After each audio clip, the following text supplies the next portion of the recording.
পৃথিবীতে সবচাইতে শ্রেষ্ঠতম দোয়ার স্থান হলো মা বাবা।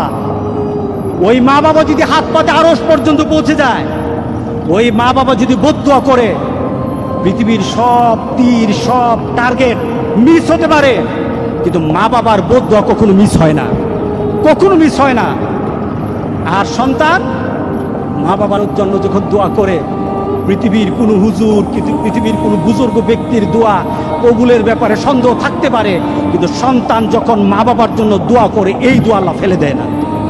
সুবহানাল্লাহ। কারণ মা বাবার এই দোয়াটা শিখিয়ে দিয়েছেন আল্লাহ সুবহানাহু ওয়া তাআলা, রব্বির হামহুমা কামা রব্বায়ানি সগীরা।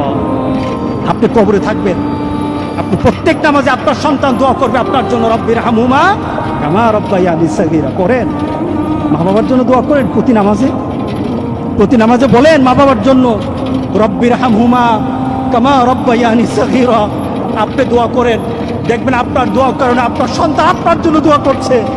আপনাকে আল্লাহ যেন এমন সুযোগ করে দেয়, এমন কুলাঙ্গার সন্তান যেন আমাদের সন্তানগুলো আল্লাহ না বানায়। সবাই বলেন আল্লাহুম্মা আমিন।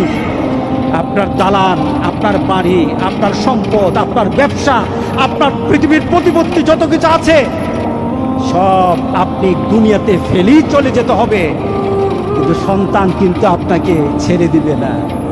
সন্তান আপনাকে ছেড়ে দিবে না। ভালো সন্তান রেখে যাবেন, কবরে শুয়ে শুয়ে আপনার সন্তানের দোয়া